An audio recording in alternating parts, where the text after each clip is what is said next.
Hey everyone, this is Keith Scott from out in Sydney, Australia. I'm one of the voices of Bullwinkle J. Moose. It's time to watch Relentless and Unstoppable. And so give it up for your main hosts, Douglas Kenny and Andy McPhee. Hey everybody, this is Doug Kenny and welcome to Relentless and Unstoppable. We have another amazing guest coming on the channel today, so please hit like and subscribe. And after this episode, please stay tuned to the RNU channel for more amazing guests. Let's get this on! Hey everybody, how you doing? Just a quick little share of why I started Relentless and Unstoppable. It was for one very simple reason, because of Doug Kenny. Nothing to do with me at all, zero. I was just coaching Doug, and he took on the coaching and mentoring, and he made all the changes. He took all the suggestions from his parents as well as my coaching, but it was all about Doug, his breakthrough and his weight loss, his willingness to accept that he is dealing with high functioning autism and other issues, but he's never quit, he's never given up. So we did one interview with him to share his story, and then we decided to start interviewing other people. And Doug has now taken over the whole channel, and he does all the interviews, he runs everything. He's just an amazing young man. So RNU was born from simply what an amazing young man Doug is, and his story needed to be shared.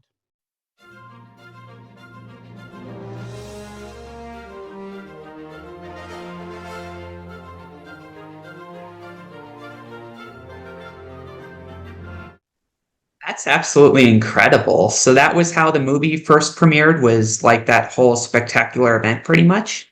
Yeah, it was in the press, the red carpet, everything was there, and it was just amazing. It's a pretty impressive atmosphere to be a part of these movies, and I've been a part of a lot of them with Disney, and they're all big promotional premieres with celebrities and press, and you're being interviewed, and it's just it was a whirlwind. But that was one of the coolest premieres.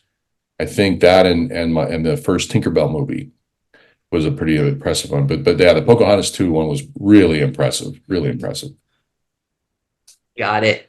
So everyone, you probably don't know this, but the voice actor of John Rolfe in the movie was Billy Zane, who many of you might remember from the movie Titanic, where he portrayed Rose's ex-fiance that was an absolute brute and tyrant, So what was working with Billy Zane like?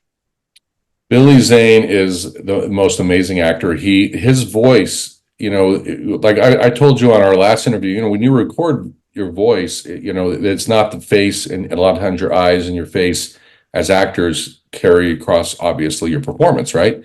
In animation, it's all voice. The acting has to come from your voice only and what you hear. And he is an absolute pro. He has the most amazing voice, and he's a great actor with his voice.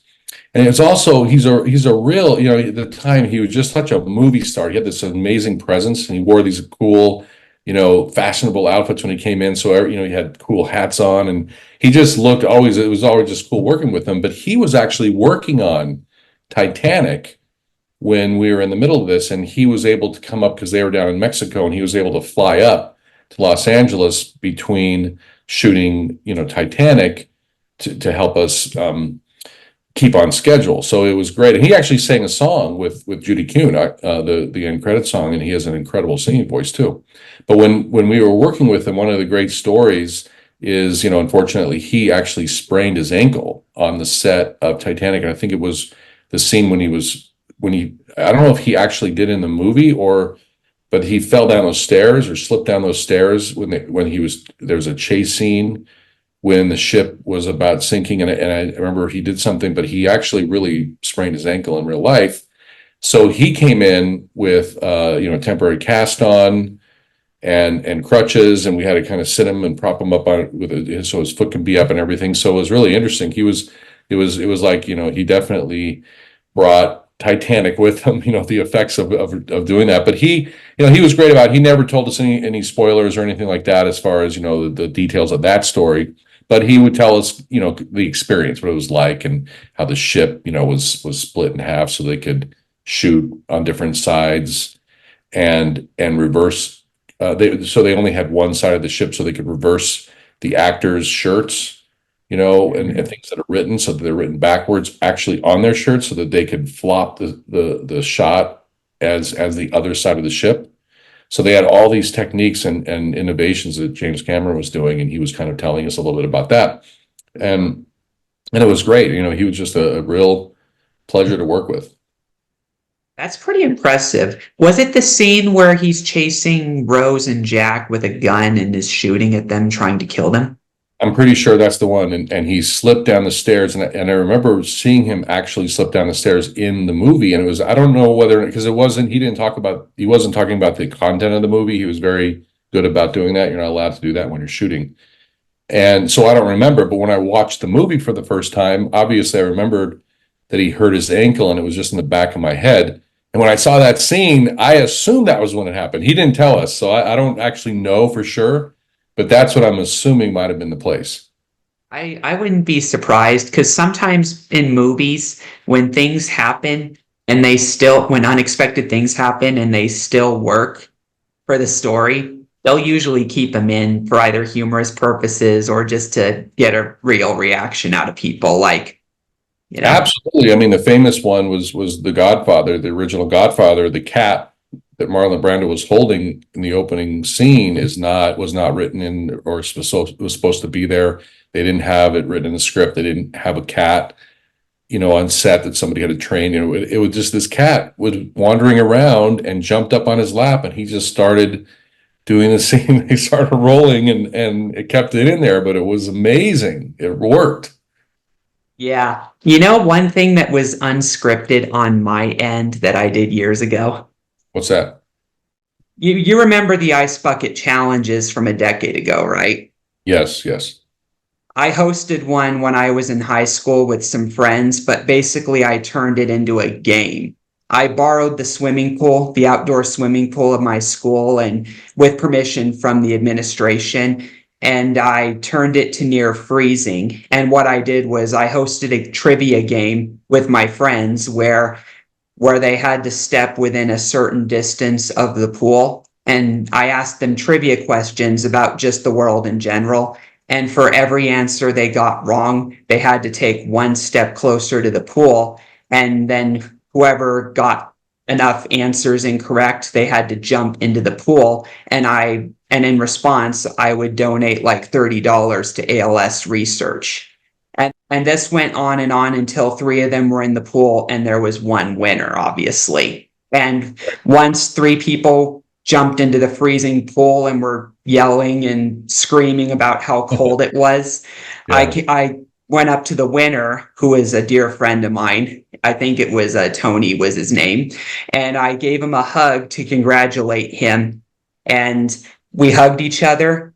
The minute he let go of me, however, I was like, in you go. And I pushed him into the pool, and he fell backwards into it. And then when